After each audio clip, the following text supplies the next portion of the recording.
Life, I wonder, will it take me under? I don't know. No. Imagine I'm not smoking gonna weed in the street without I'm not gonna do it. I'm not gonna do it to the people that sing every week. No, I'm not gonna rap. Break it down. Break it down. Break it down. Hi, everybody. It's your Not Your Typical Girl Talk lady bringing it to you. Listen, Kelly's over here still like breaking it down. I love it. Kelly's over here breaking it down. We heard the song on the radio sometime this week. If I Rule the World, we were like, "Where's Sheba?" We were like dancing in the car because they were playing our theme on the radio. We're like, I love it. I love it. Well, welcome everybody. Thank you for joining us another week at Not Your Typical Girl Talk. And as usual, we're going to introduce ourselves in alphabetical order. Hello, everyone. I'm Garcia, and I'm so happy to be joining my sister friends, my sister girlfriends, my sister sisters here on Facebook with you all and on Radio Regent. And I'm super excited about our topic today. I really think it's important. Yeah, girl. Whew, it is. Yes, you said it right there. This is important. Hello, everyone. This is and I'm here with my girl group. Listen, this energy doesn't die. It doesn't sleep. It doesn't rest. This energy is 24/7. Even if we're having a bad day, we're still on this high. So you gotta get on this train. What other team do you see going this hard? Nobody. Get on this train. Come on now. Yo. Listen, again, hype person of the year goes to Telly from Not Your Typical Girl Talk. Girl, I'm waiting for the award. I'm just saying. I'm just saying. We're getting the award for Hype Person of the Year.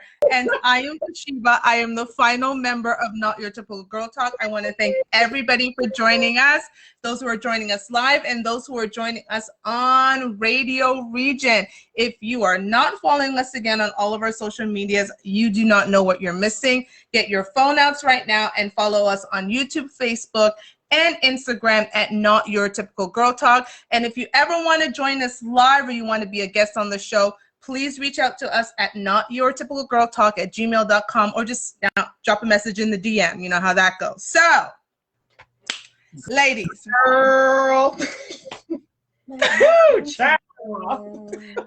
Ciao. Okay, so, we want to talk, so Black History Month, I put that in quotation because y'all know I don't love the Black History Month thing, right? Because I'm Black every single day of every single fucking month. Pardon my language. Yeah. However, as it is Black History Month, we're going to be talking about Black voices, or at least the filtering of Black voices. And it's so funny. Every time I think about moments of filtering Black voices, I just pan back to Kamala Harris looking at Mike Pence and saying, "I'm speaking." Yes. That was a whole word, a chapter, a verse. She threw that book at him because Black women all around the world knew what that meant. And of course, Black men did as well. But Black women understood that moment of, "I'm speaking." Yes. Whew. Yes. On the repeat too many times. And the reason why, of course, Black men were out here for you. But I do want to talk a bit about the importance as to why, right now we focus so much on Black women is because even Black men have been out here mansplaining Black women. Yep. You know what I mean? Like, it's a thing that men just do. Men of every nationality, every background, they tend to get up and say, "Excuse me, Anne. Excuse me, Shaniqua. Excuse me, Lou," whatever your girl name is. This is how it actually goes. And they will tell you. They will tell you how you are supposed to feel. They will tell you, "Oh, no, you are supposed to do this. When I do this, you're supposed to do this," because that's what women do. And far too long as women have we been like, "Oh, well, I need to do this because he said that I need to do this." Right. And you know, that's something that only truly, you know, that's the unique experience of being a Black female, you know, is that you are really being told by everybody else how you are supposed to appear, how you're supposed to show up, what showing up looks like, how you're supposed to behave, or, oh, you know how these women be. This is what they do all the time. And it's like, wow, now you're putting us all in a box. Like we're all supposed to be the same. Cookie cutter. Okay, like we're the Smurfs. Yeah. You know what I mean? Like we're all just blue, wearing little white shorts and little white hats. Yeah, and so, like, think about this little village. So that's awesome. You know, as much as we are here for all Black people, obviously, you know, sometimes we need to drop it down a niche and drop it right down to Black females today. It's true. It's funny too, you said that, because we always talk about this all the time, how, you know, feminism is different for Black women versus other women. You know, the burning bras thing, the storming the place, the Me Too movement, so many things that are, you know, they claim it's for all women, but we already know who that's really for. And let's be real, ladies, listeners, it's not for Black women. It never was for Black women. It will never be for Black women. Yes. It's more other race of Black women. And, you know, I mean, I just want to drop in. Yeah, yeah, please do. Yeah. You know, feminism in its, you know, genesis and its founding, it's not for Black women. No. It's not for Indigenous women. No. It's not for you know, any BIPOC. LGBTQ. Yeah. It's barely for any. It's for straight white women, y'all. Yeah. It's for straight white women, y'all. That's what I'm gonna say. That's who it's for. So truly, it's a terribly niched community of, you know, white women that are highly educated. Yes. Have money. Most of the time, it's old money, meaning they never made that money themselves. They inherited it from, you know, a successful parent or something. And that's what feminism was built upon. Right. And they feel that, you know, because they have this old money, they can just spew their rights and their beliefs on, you know, to claim that covers all women, when really it doesn't cover us one batile. Because if it did, then we're in trouble. That's right, y'all, batile. If you don't know, my girl's Jamaican, me and Cara Jamaican descent. If you don't know what batile means, if you look it up, look it up. Google. A-double-T-Y lip. L-I-P. Look it up. Google it. You will all say you're Jamaican. Go visit a Patois translation. They don't give a batile. And they don't. Because if they did, when a Black woman gets in trouble, you know, gets into some issues at work, instead of the white woman coming to help their fellow sister friend, they're there also joining in the witch hunt to bring us down. Listen, y'all. Listen, I'm gonna start with a couple because I leaned in. Let me lean in. Let me Sheryl Sandberg and lean in. Okay, even though lean in wasn't for us, but again, I digress. Let me start with something you said, because I think, you know, we look at something like the Me Too movement and the fact that white women co-opted that movement, because the Me Too movement was started by Tanara Burke, who is a Black woman. The Me Too movement that it became was a boo-hoo of white women who didn't get ahead in the workplace after compromising themselves with the men that were in power. I'm sorry, that's what that movement was. The girl, just big eyes, just go through the window. That's what the Me Too movement became. It was co-opted, and it became every powerful white man was now the devil, because again, these women compromised their values and didn't get into the C-suite position they were looking for. That's not what the Me Too movement was for. So I'm gonna start with that part. The second part I want to say is this whole idea of allyship, and Karsi was talking about it. Like she said, it is a verb. It is an action. It means go get up off your ass and actually help other women that do not look like you to get to where you were supposed to be, right? That's not what it's become, right? And I say this in my book, and I know I mention my book a lot, but I'm going to tell you something, Black women. Listen, Malcolm warned us, okay? We are out here being strong Black women, working for everybody, showing up for everybody that has a cause. We got our picket signs on the line, okay? While white women are taught that they should do anything, like by any means necessary to get to the top. But we're over here busy having a dream, okay? We over here busy having a dream while they're using us and climbing on our backs to get up, crawling, and using us because we out here for everybody. Okay, when everybody ain't out here for us. The HR woman isn't out there for you when she knows that you're making less. Your boss isn't out there for you when they know that you're underpaid. None of them out there for you, baby girl. Nope. So like we need to, honestly, as Black women, and because we are talking about Black voices, our voices are so muted in the workplace. It is astoundingly disgusting. And I am hoping that that moment of Kamala Harris just turning around, it was a simple moment to most people, but for Black women around the world, it was powerful. She said, I am speaking.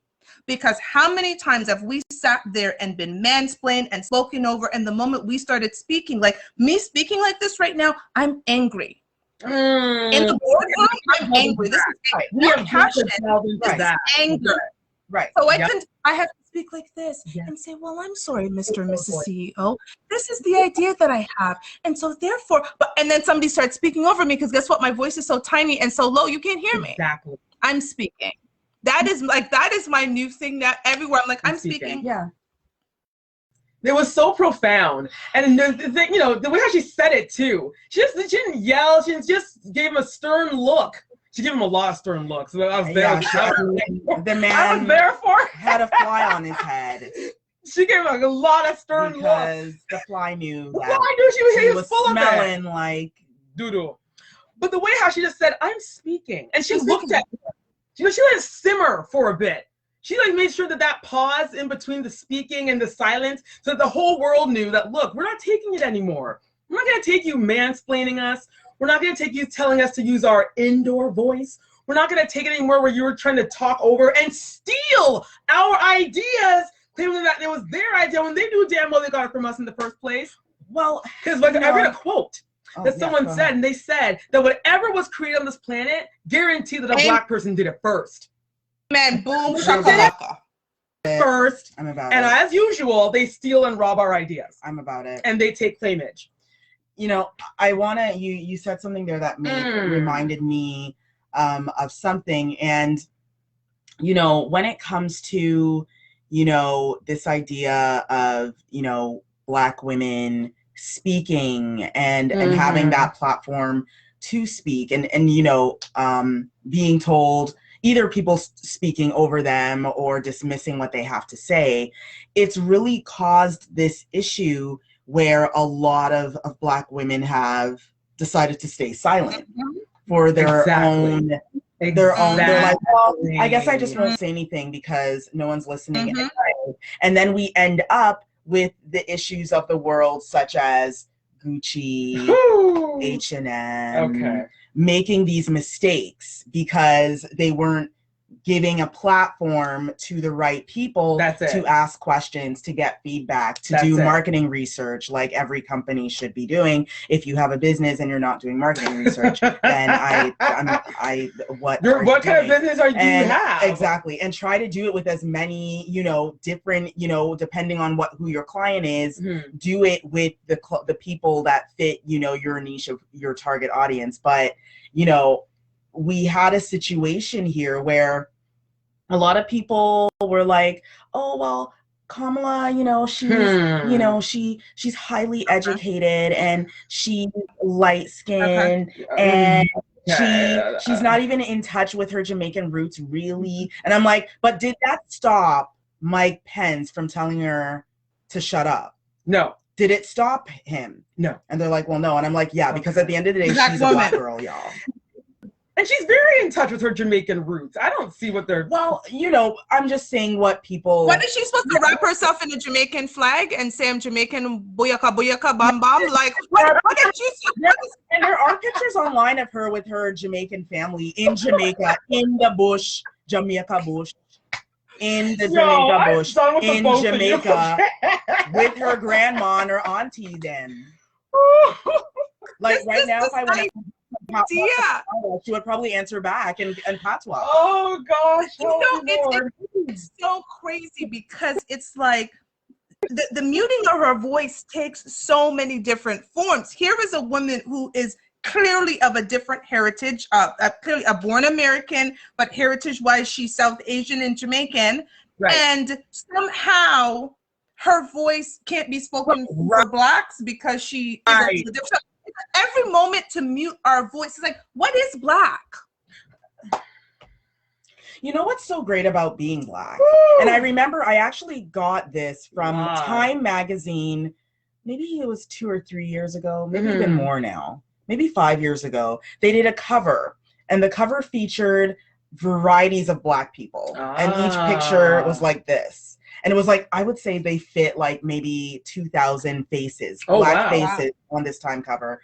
And different shades of brown and Black. And they said the one of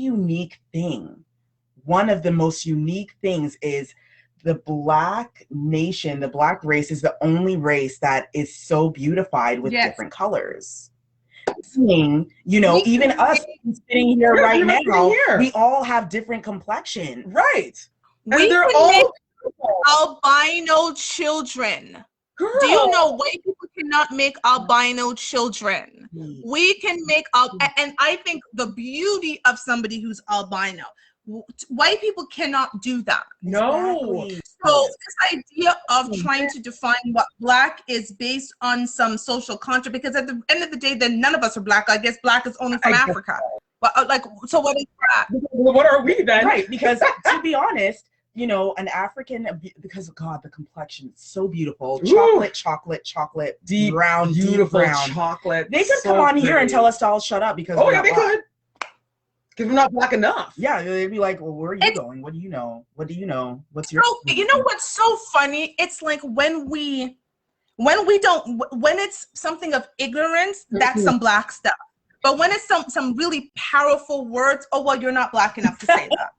I'm sorry. Right, and that's a great point, actually. Yeah. Like, why is that? That is a filter on the Black voice. It is. Because why is it that as soon as we want to speak, we have to make sure that we sound hip hop or urban enough? Or why do we? Like, why can a German Black person's voice matter as much as say a Black American's voice? You know, it's funny. I think because everyone thinks all Black people too sound like Americans, and we don't. And that's not true everywhere. We are everywhere. We're from every tribe and every creed. Black is everywhere. Everywhere. Thank you. We are everywhere. North, south, east, west, and everything in between. I remember one time something happened on Black Twitter. This was last year. Oh dear. Someone went on and they were talking about Boys in the Hood. Yeah. Now I know we've seen Boys in the Hood. Mm-hmm. Yes. For people that haven't seen it, if you're Black, I don't care. You're still Black to me. Someone that's Black did not see Boys in the Hood. That's fine. I don't care. The person's still Black. But Black Twitter was like, oh, hell no. How can you say you're Black and you haven't seen Boys in the Hood? Guys, let me tell you something. People went off on this Black woman. That's crazy. Just because you didn't Okay, so then I'm not really Black because I've never seen Roots. And I will never watch Roots. Like, I will never watch Roots. I won't. Just because I know myself and something like that makes me really angry. And I have a visceral reaction to seeing us being treated badly. So I tried like 12 years a slave. Those types of I can't because I get really, really, really angry. Yeah, I know what to watch and what not to watch. So this idea of defining Blackness, it is so, and we use these social constructs by white people to then define as Black people who's really Black. Come on, Sam. Well, girl, and all this of is that. what I mean, a whole word. We look at it like, as Black people, there's a platform for all Black people to speak, regardless of where you're from, what your accent is, whether you're British, whether you're French, Canadian, American, Hawaiian, wherever you're from, there should be a platform for you. Absolutely. The thing is that when we start almost turning on each other and saying, well, I'm discounting your blackness because you've never seen this movie and you didn't listen to Queen Latifah's first album and you're not a fan of Tupac. How black are you? And then we have white people that show up and say, well, I love Tupac, and they dress from head to toe down in Tupac, and then we come and tell them that they are appropriating and they're a disgrace. And I'm like, okay, so we need to reel things in a bit, because we are actually messing with ourselves. We're messing with our own self. And the way that we're messing with ourselves is projecting. It's projecting out there to the world, and the world is like, these people don't even know what to do with their own race. No wonder why. And that's when we get treated so badly. We get treated badly because we can't even take stock on our own selves, much more the rest of the world. You. And then you give power to other races to tell us how to act. And how and what is like this? This is why I'm saying, like, it's so interesting, because this idea of what is black and what we can say and what we should say and how we should say it and the vernacular in which we say it, and it is so ridiculous, because at the end of the day we still have something to say. To me, what you got to say, girl? What you got to say? Because I want to hear what you have to say. But this idea that you let me decide by your lineage how black you are to determine if you have the rights to say, stop. Well, and that's the thing, right? That's the thing. Like, I am gonna be bold and say it right now. Yep. You know, like someone like, say, Meghan Markle, someone that could pass as, say, a Latina, you know, is, you know, considers herself to be a black woman, but she's very, very fair skinned. But I'm like, listen, we saw what happened to a princess before her. That princess didn't speak. She didn't fight to get away from the clench, right? That was the queen and the monarchy foolishness. But then we have a girl that goes in, and you knew that there was black there because she was like, oh, hell nah. And she was a black woman. She's black. She's like, I'm gonna take my kid. Yeah, I'm gonna take my kid. And if my husband wants to come, he can come too. He's welcome. I'm gonna take my kid. Meghan, and I'm going to the States. She's like, I know how to make my money. I've been making my money all this time. I don't since day one. And she took off. She ran like the wind and didn't look back. Best thing she ever did. And this is what happens. This is the power in the black female voice. Yes. The idea that it's like, but no, we don't need to stand for this. I don't need a butler. I don't need a maid. No. What I need is my peace and serenity, and that means taking my pitney. And you, yes, you can come too, since you're the father, and we can all go to Los Angeles, where I need to be right now, and we're gonna make my money. I don't know about you, but I'm gonna go get a Netflix deal, and you can stay here with your grandma. With Disney Plus. Yeah, I gotta make my deal and stay with Oprah and do a discussion. Yeah, and now I'm gonna sit down with Oprah, and you can stay with grandma. Stay with grandma. That's to each their own. You know, listen, Beyonce and Jay-Z had me in the background of their music video, showing me as the Queen of England. So I'm gone. I'm gonna be the Queen of America. Goodbye. America. I'm literally seeing this discussion as you're talking, and I actually see it playing out that way, where Harry's just sitting, and she's like, "Yo, like this is how it's gonna be." Like, we not on that. Because the last I checked, she has West Indian background too, so she wasn't having it. She has no her mother's accent.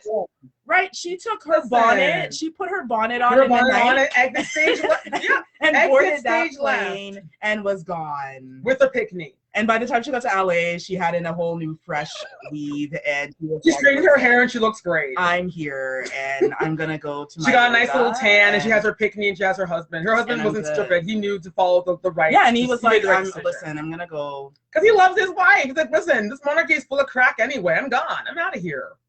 Who died and made them the kings of the land anyway? But you know what? Well, that's a whole other. That's another episode. That's a whole other. Another episode. Jamaica was right. Yeah, light skin, whatever. She black, right? She's black. Comes down to it. It's funny, especially when with Meghan, when Harry married her. There you go. I mean, people, and it's funny. I was like, you know, if they said that she wasn't black enough, right? No, well, she's not black enough, but she's black enough to experience racism, though. Okay, they gave her hell. They still give her hell. And she's white. All of that. Listen, all of that. Stop. All Black of that. And then you have and then you have someone like, say, a J. Cole. Right. J. Cole's mixed. Who is he's half white, half maybe black. this is new to a lot of people because some people were like, oh my God, he's so black because he's got the locks and he talks about, like the justice of the black he's man. He's a conscious I'm rapper. Like, okay, but the thing is that he is black. He's black. His mom is white. To experience racism, so he is black. Like, we need to stop, and we can't give him that. Oh yeah, he's black because he's in hip hop. It's like, come on, y'all. Like, you see, it's accepted when you're in hip hop. Because Megan is an actress, it's not accepted. And doesn't, act and because she like doesn't act like on Empire. Exactly. Because she's like a housewife of Atlanta, she's not black.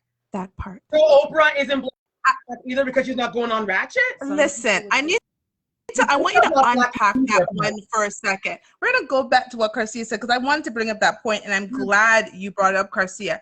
Listen, racism don't care what shade, what lineage, what cultural background, none of that. When you walk into a room with any shade that is little lighter, darker than the whitest of milk, you're black. You're black.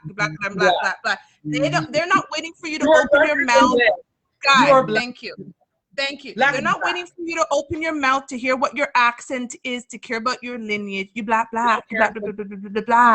So our voice, from that moment you walk in, they've determined that your worth isn't as high as theirs. And so your voice is already being filtered, whether you're going to say the most profound-ish or you're going to say some ratchet stuff. They've already determined, oh, yeah. Your voice doesn't matter, so we're going to filter the hell out of that.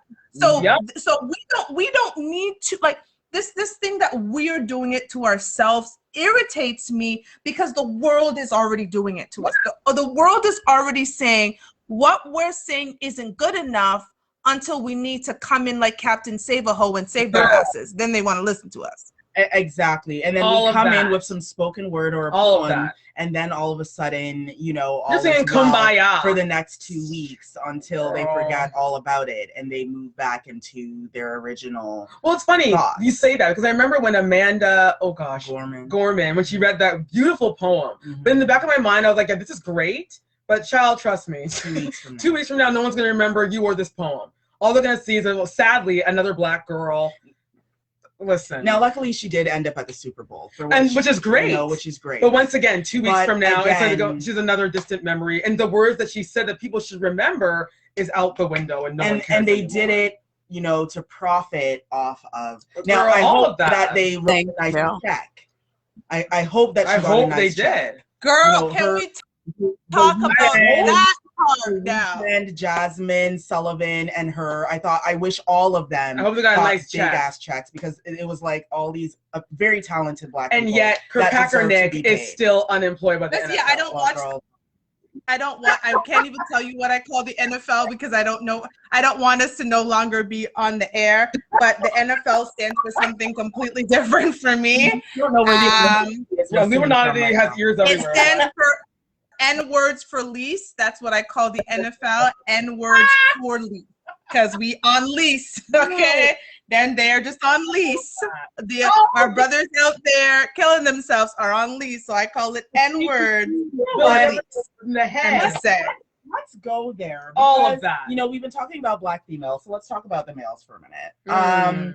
Especially when it comes to athletics. I think that I've never seen such disrespect yes, I have seen disrespect for black men in many ways, but in athletics, I think it's, for some reason, it bothers me so much because they are willing to give you any amount of money as long as you shut up. Shut up and dribble. Yeah, forget, shut up and dribble. LeBron has shown up and said certain things, and then the next day he's being told, "Oh, just play ball and shut up." Yeah. And it's like, wow, are you all saying that to Tom Brady when he talks? Hell no, they're not saying that to Tom Brady. They're bowing down to Tom Brady.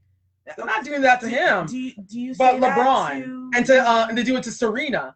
They do it to they're very quick to tell them to shut up. Girl. When at the same time we have other, athletes that talk way too much. And no one is telling them to shut up. I don't think I'm telling McGregor to shut up, that UFC fighter dude. He talks too much. Talking. Yeah, he talks a lot. He talks a lot. Conor McGregor talks a lot. He talks way too much. Shut up. He talks too much. You don't tell him to shut up. No. But they want to tell LeBron.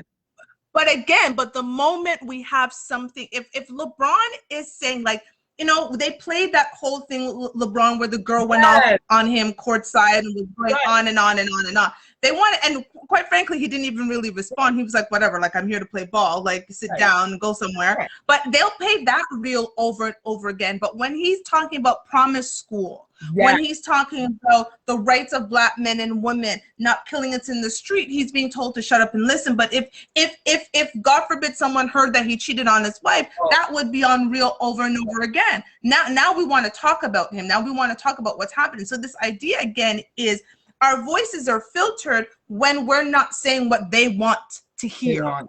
Exactly. That's it. They have selective hearing. Yeah. They only want to praise what they want you to say. They want to hear what you tell them, and that they like that. But as soon as you start going off the script and talking your truth, all of a sudden their ears are locked off and they don't hear that. Then they, like you said, they just play the reel of how LeBron and this white lady got into a fight, and they want to even spice it up a little by saying, well, LeBron said this to her also. And the next thing you know is this bigger thing than what it actually was. They have selective hearing. Yeah, and the thing is, unfortunately, with the way how the system is built, and I say this as a woman that's sitting between a rock and a hard place, because this world is still running on a system where a white person needs to validate you before you can go to the next level. Yeah, it's very hard to get, because a white person had to like Oprah before she got where she was. That part. And she was able to help, what's his, his name slipped me, Medea. He was able to help Tyler Perry. Thanks to Oprah. Right. Thanks to some white person, I'm sure, that gave Oprah the leeway. Tyler Perry had to show the dollars. Tyler Perry had to show. When he showed that, hey, look, over 200,000 Black people went to go see my movie, then white people step in and say, and they probably are his investors. Here, we're investing this much, and this is why he now literally has an airport in the backyard of his house. Right, in his backyard, because he was validated by a committee with, I'm sure, a bunch of white dudes. Like, so this is why I'm coming at this, but I'm also looking at it as, Garcia, you can talk so much, Garcia, but you wouldn't be where you are. Oh, girl, absolutely. If not for the same person that is filtering your voice. So you're at a point where you're like, hell. It is a rock and a hard place. I'm between a rock and a hard place. It is. I'm gonna talk about that one for a second. And it's also dry when the white person, they open the door and let you in, and you want your Black fellow men and women to do the same for you, since we're all brethren, but they slam the door in your face. So at that point, what are you supposed to do? Let the white man just close the door too? Or he's offering the door for you to walk through. You're not going to walk through it? This is turning into a therapy session. I mean, we've all walked through the white man door. Not in that way, y'all. Don't get twisted. Don't hear anything. People, come on now. It's so interesting, because I know I'm at a crossroads, right? And as you ladies know, I'm in a situation, and it's funny. I wrote the opening for my new website today, and it talked about the fact that I was, a corporate ladder climber who decided to freaking come off the ladder, right? Like, I came off the ladder to try to create my own path, and I'm doing so through the show and my writing and so forth. So it is an interesting space, because you are in a space where you say, how much of myself do I filter in order to reach the masses? So, my girlfriend is a copy editor, and she's reading my book, and she laughs at some of the things that I say, because she's like, girl, thank God you're self-publishing, because some of the stuff you say, ain't nobody like. like take your book, and because they're gonna want to filter it through their lens. But it was like I wasn't writing this book for them. Right. And so, you know, I think, Garcia, and you are so right. I had to make a decision in terms of, if I want to be as authentic as possible, what does this look like? It may mean I'm closing doors that may be open for me, but I can't go through there and still keep my voice. I've done that. I've been in the rooms where I've been the only Black of the table. I've been to the point where I get, you know what, I'm just going to shut up because they clearly don't want to hear me. And I got a whole lot to say. And these people, like, I've been there. I've decided I don't want to be there anymore. Right. And so I'm on this path where I'm actually closing my own doors, because I'm like, in order for me to show up in the form that I need to show up at this point in my life, I can't walk through your door. Because you are going to filter the hell out of me. And so I would rather do the work behind the scenes to get to where I need to be and still show up, as my boyfriend likes to say, unapologetically Black. Exactly. Yeah, it's, I mean, exactly. That's it. And that's the thing. Like, we have to look at it in a way, because I know there's a lot of people, you know, listening to our show, and they are sitting at home, and I'm going to say, dudes, ladies, everyone, I hear you. You're at home saying, well, that's easy for you to say, but Monday morning I need to go do. And I get it. I get it. I'm not gonna and be like, oh, well, you need to, like, that is not what we're saying. No. I don't know if that's my intuition saying that, you know, drop in a disclaimer. Yeah, no. But, you know, it's a matter of individual, you know, individual thoughts. It's one of these things where this is why it's a struggle. This is why we're talking challenge. Right. Because yes, we want you to work at Netflix. We want you to be the director of whatever. We need Black people at all the streaming services. We need Black people working at Hulu. We need, you know, Black people working for Prime. We need people working for all of these places. But the thing is, when you get there, how much can you push the grain? How much can you influence the wave? You know, some companies are ready and willing. They want to be pushed because they're seeing they're getting, like, Netflix is Black AF. And the strong. I was just about to bring Black AF up, actually. Exactly. Like, Netflix and Black AF was like, yo, this show is rough. However, we need to do this because this is the consciousness of the world right now. It's so life, though. And like, you know, I'm sure Kenya Barris was like, you're really gonna allow me to do this? Really? Like, it was the show. There's some stuff going on there where even I was like, you know, like, whoa, Netflix really went there? Yeah, all right, like, Kenya. So you went there. But I think but you know what? You're offering sort of. Oh, go ahead. But you know what? What's so funny, Garcia, for you to say that he had to do the shuck and jive dance before he could get to a point where he could do Black AF, right? Like, that's what I call it. I call it the shuck and jive dance, where we're, you know what I'm saying, like, in front of white people in order to get there. And you know, the funny thing is, I appreciate that he had to do that. He gave a platform to Black people because he's got these amazing shows, Blackish, Grownish, Mixedish, all of the issues. Okay? And now he's able to show up Black AF, and that show, as if anyone's never listened to our show, we love the hell out of Black. We did a whole episode on Black AF, y'all. You need to go back on YouTube and watch it. So we love the fact that he can show up unapologetically Black, and I appreciate that, because that's open doors. Like, you know, and there's the episode of Tyler Perry on Black AF where he says, I'm not doing it for them. I'm doing it for me. That's how I feel at this point in my life. I've gone through the doors. I've seen what's on the other side of that door, and I don't want it anymore. No, thank you. So I'm gonna close it myself.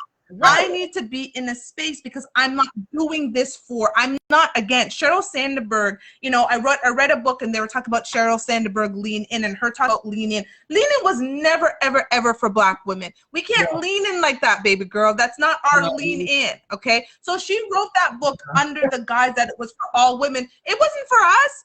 And so it's interesting, as Black women, when we write something for us, specifically for us, we're being told we need to filter it and put it through a lens that is for all women.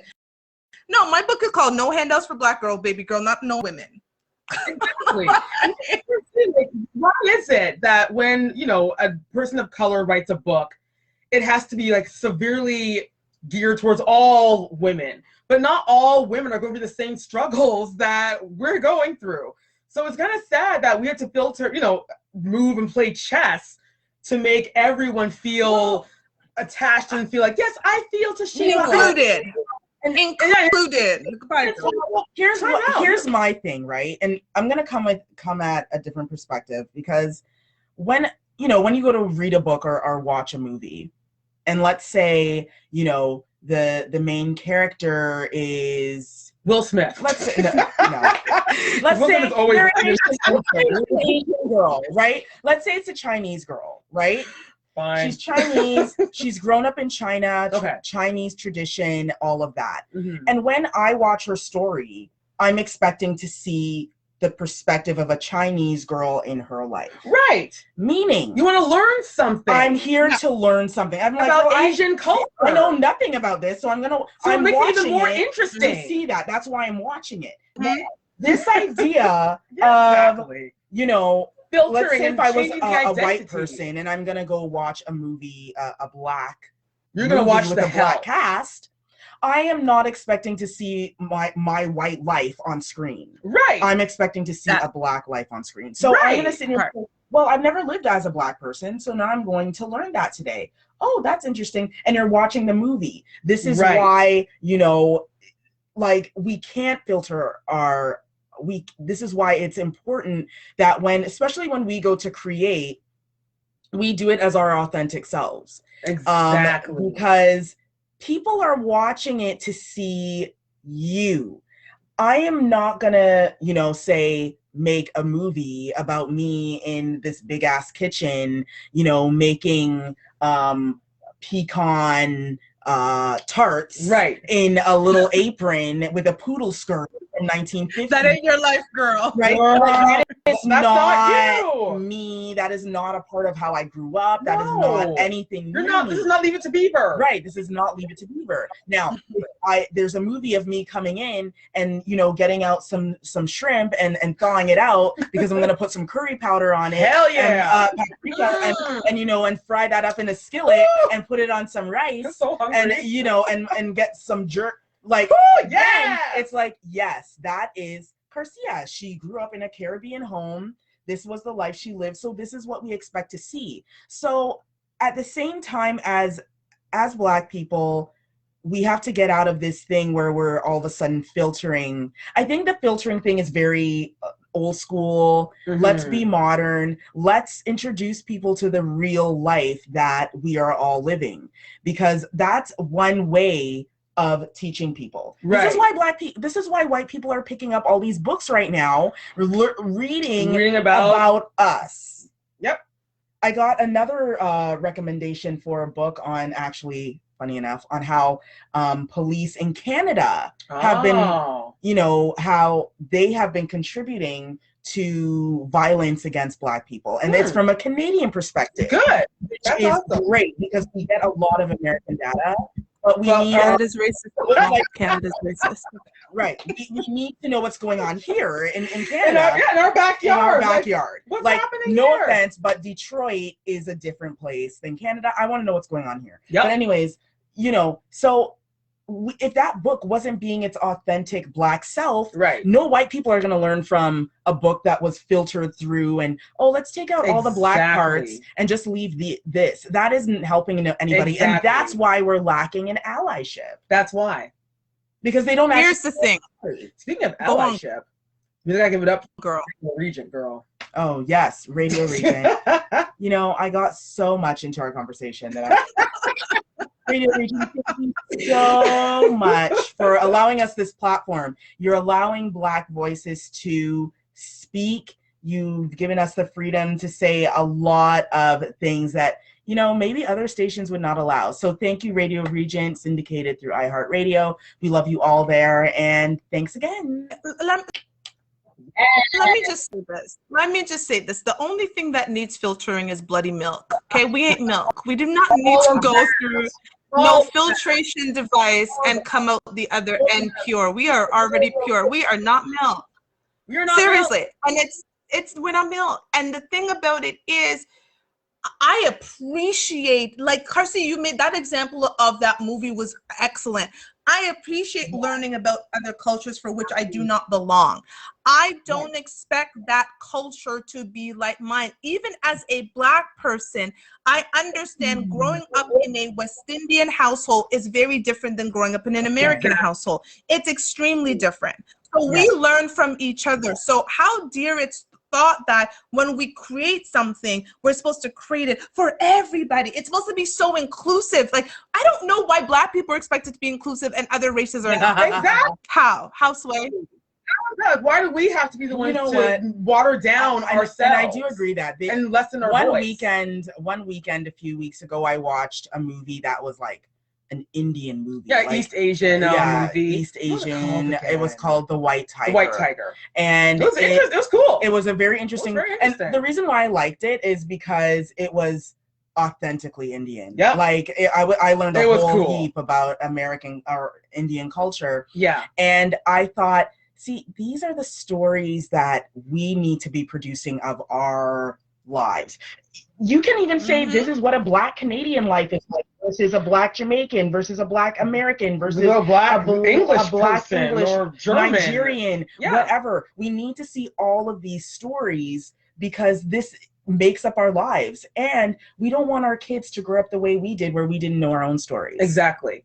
And then you depend on white people to tell you your story, because we can't talk about our great. We can't. We don't know them. We were enslaved.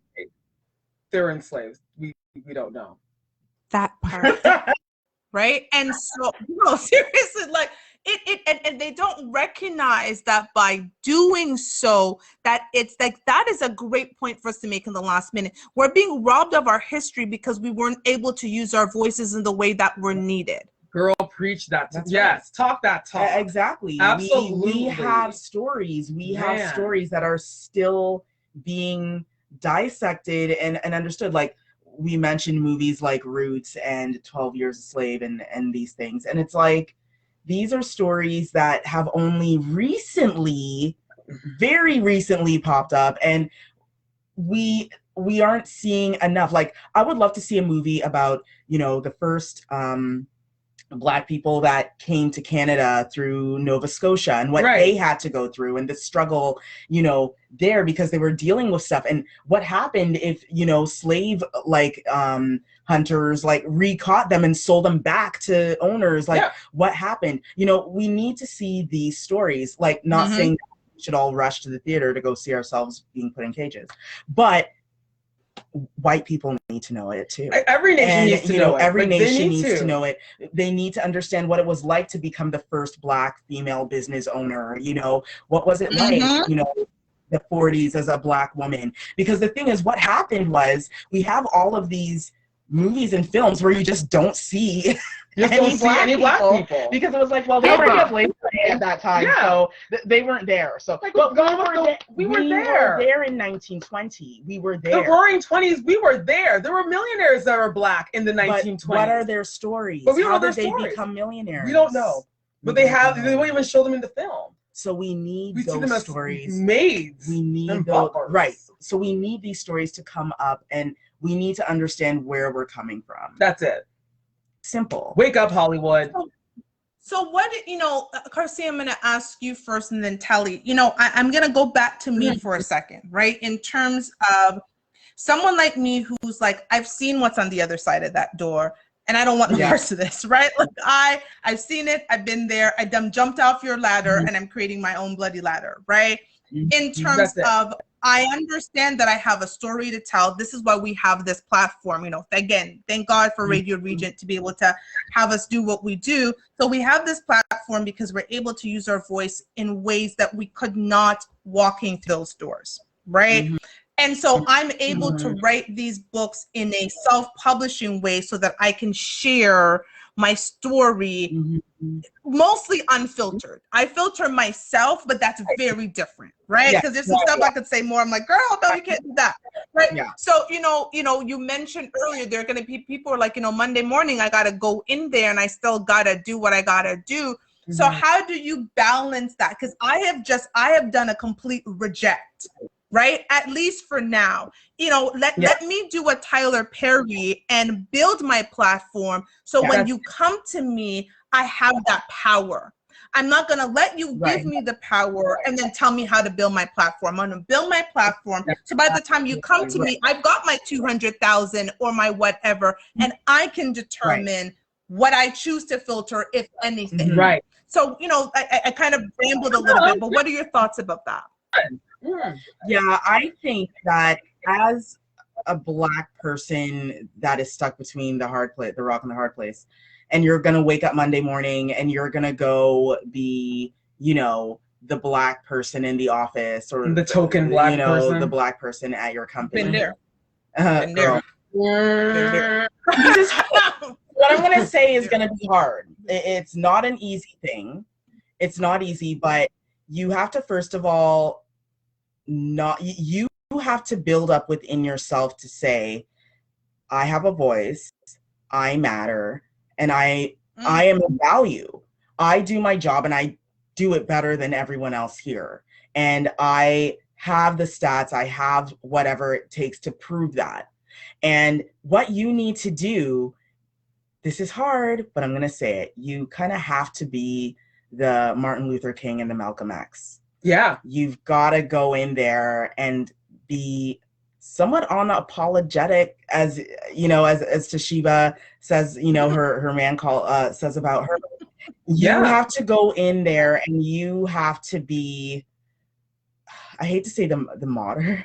I don't want to say you're sacrificing yourself for all the Black people, but in a way, someone's got to stand up. Someone eventually has to get up and say, someone has to be the Richard Pryor, so that we can have Eddie Murphy, Chris Rock, and Chappelle show up. Like, if there was no Richard Pryor, if there was there would be no Kevin Hart, there would be no Chris Rock, no Dave Chappelle. So someone has to sort of come out and say, you know what? If you ask me an opinion of something, I'm going to tell you. Yeah, I agree. And I'm going to do it in the most, I'm not going to go crazy. But I'm going to say, well, to be honest with you, I remember one day at work, one of the artists, our graphic artist, came with something and she showed me this drawing thing that they had and was all these people on it. And I was looking at it and I said, Mayor, there is an issue here. It's lacking diversity. Like, here's a little blonde lady, a blonde white lady, and here's a little white guy over here. I'm like, don't you think we should have some brown Black people, maybe a brunette? Wow. You know what I mean? I was being very honest. I was like, because right now, like I said to her, I'm like, even our company is more diverse than that picture. This graphic you're showing. That's rough. Like, can we kind of echo what we see? Like, we're in downtown Toronto. When we walk outside, come on, girl. You know that every sixth person is a Caucasian. Yeah. The majority of these people, especially where we are Asian, because Chinatown's just right there. And then this is Queen Street down here. So all the fashionable Black kids known to man are on the like, street. Let's try to diversify. And she was like, you know what, Garcia, you're right. Like, honestly, it's the year 2017. It's the year 2017. I'm going to change this up. And she changed it up. Now, maybe it won't be something as drastic as that, but what we all need to do is start saying, well, wake up in the morning, look in the mirror. I'm a Black woman. What can I do today to help my community? Even at work, right? Because not everyone is, talented in a certain way. Not all people are good at being entrepreneurs. Being an entrepreneur is hard work. It's actually hard. It's actually harder than having a job. Hard. If anyone is being an entrepreneur is easy, they lie to you. It's very challenging. And because it's so challenging, it's not for everybody. Some people are best served working, in their job, and that's fine. Some of you are doctors and scientists and nurses, and we appreciate you. So your job is to what is to say to yourself, okay, I may not be a writer, I may not be a content creator, but I am a good nurse and I'm good at my job. What can I do today to help my community along? And I think that as long as we ask ourselves that question, the answers will come. Because I know that for myself, I know for Tully, and I know for you, Toshiba, we have been asking ourselves those questions. That's why we create what we create now. That's why we show up the way we show up. We're not going to show up and be like, hi, The white black girl. I wish you could be my friend. Like, we're not showing up like that. We're showing up saying, yo, my name is Karcia. This is who I am. And you don't like it. I'm sorry for you. There's the door. A lot of other people like me, and as I am. So it's all good. And every once in a while, I'll spit out some patois. And you've got to be like, what did you just say, Karcia? And then I will translate. But that's it. That is how you have to be. You have to be your authentic self. And if you're not showing up as your authentic self, I ask you Monday morning to do that. Yeah, you have to make a change. You have to you gotta stop lying to yourself and become true to who you are. Eventually, sooner or later, like we've all played this game of trying to hide. Oh, you can't hide because we're obviously black. But you try to bury your identity just to survive the workplace. And how did that go for us? Well, you saw how that went. Go back and watch our first episode. For those that don't know, go back and watch our first episode of Not Your Typical Girl Talk, and you'll see that the lies that we tried to tell ourselves, it didn't pan out well. So let us save you the trouble from going through what we went through, and just be like your boyfriend said, Shiva, be your most authentic self. Be unapologetically black, because the world sees you as black. So why are you hiding your identity? They hired you because you're good at your skill. So you don't have to be doing this puppeteer thing. No, you don't anymore. I like what Karcia said about, bringing up Martin Luther King, Malcolm X, men and women that came before us that paved the way for us to even have jobs in the corporate world in the first place. Right. And because of the time we live in now, and we always talk about George Floyd and what happened with the protests, this generation is not going to silence, I don't think, people anymore. No. I believe that now every voice, especially the black voice, is going to be heard. Yeah. And it won't go the way it did back in the 50s and in the 60s when we would be shot dead for even saying, but bam. It's not going to go like that anymore. So I say, listen, this is the time for us to speak even more. Speak louder if you want to. Write your books, write your songs, get on your YouTube, get on your Instagram. We have all these social platforms that are free outlets. And looking for content. They're looking for content from you to share with the world, to let people know our stories. And every black story is gold. I don't care if you were raised in the richest house, but rich black parents, and share it. I want to hear what it's like to be a black person in Germany, man. Yeah, absolutely. I want to know what it's like to be a black person in Italy. I want to hear those stories. Yep, and be black. Do not hide. That was even my takeaway. Yeah, well, that might as well be my takeaway too. Okay. Black. Back. So I'm gonna my takeaway is you really going back to what I started with now telling people I'm speaking. Yes. Right? We are in a place now where you talked about that. This new generation isn't going to take it, and new generation of black women around the world are going to be like, I'm speaking. Woo! And it's going to be amazing to see, and it's going to revolutionize. And I think if Kamala Harris did one thing, that moment in time to me was a lot, because there she was as a black woman, the first black woman to go for this role, and this man is trying to talk over her, and she just looked him straight. She gave that like black mother look of I'm speaking. So that is my final word. When people want to talk over you and filter your voice, you just tell them you're speaking. And that's my final thing. Telly, talk to the people. Listen, as usual, everyone, you all know what the time it is. It's time to say thank you to Radio Regent. I want to give a huge thank you out to iHeartRadio. Don't forget to follow us on all of our social medias at Not Your Typical Girl Talk. If you want to be a guest on our show, drop into our DMs, slide into our DMs. Go ahead and message us right now. We're going to see if you're worthy. You probably are. We'll see pictures of that. But thank you so much for listening and for watching. Till next time, y'all. You know what time it is now? It's time to dance. Woo! Hey. Hey, hey, hey. Oh, break it, drop it, drop it. Oh, I love you, ladies. Namaste. I will see you next week.